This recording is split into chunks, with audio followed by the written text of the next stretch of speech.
एक ॿी अहम ख़बर खां क्या आगाह कई पिया सखर सेंट्रल जेल जा ॿ कैदी अब्दुल शकूर भट्टी ऐं ग़ुलाम मुस्तफ़ा भट्टी जे सेशन कोर्ट में फरार थियण वारो मामलो जंहिंमें सी सेक्शन थाणे ते सरकार जे तरफ़ां इंस्पेक्टर मुबशर हुसैन शाह जी फरियाद ते कैदियुनि जे फरार थियण ऐं ड्यूटी में ग़फ़लत करण जो इंस्पेक्टर एएसआई जमादारनि सूदो 9 एहलकारनि ख़िलाफ़ केस दाख़िल करे 7 एहलकारनि खे गिरफ़्तार कयो वियो आहे। अहम ख़बर आहे अवां सां शेयर करे रहिया आहियूं। कैदी फरार थियण वारे केस में नामज़द जवाबदारनि में इंस्पेक्टर मोहम्मद असलम पठान, एएसआई निसार अहमद अबड़ो, जमादार ज़हूर अहमद ऐं हबीबुल्ला, नियाज़ हुसैन, नज़ीर अहमद, सद्दाम हुसैन, सिकंदर अली ऐं निबाहो ख़ान शामिल आहिनि। गुज़िरियल ॾींहुं सेशन कोर्ट सखर मां 2 कैदी अब्दुल शकूर भट्टी ऐं ग़ुलाम मुस्तफ़ा भट्टी फरार थी विया हुआ।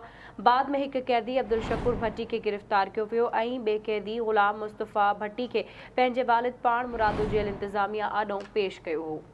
तफ़सील मालूम कंदासीं सखर मां आवाज़ जे रिपोर्टर मोरड़ महर खां। जी मोरड़ महर, वधीक छा तफ़सील आहिनि?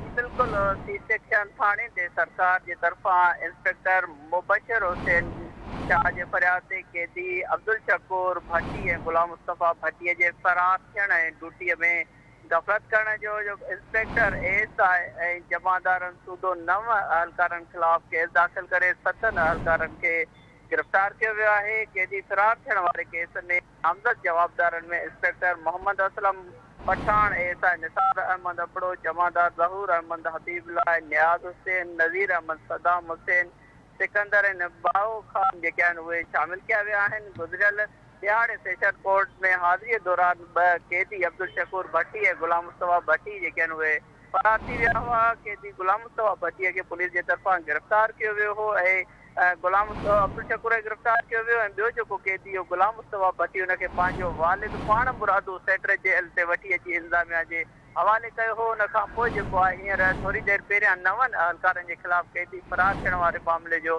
केस दाख़िल कयो वियो आहे। ठीक है मोरड़ महर, वरी महिरबानी अवां जी अपडेट करण लाइ।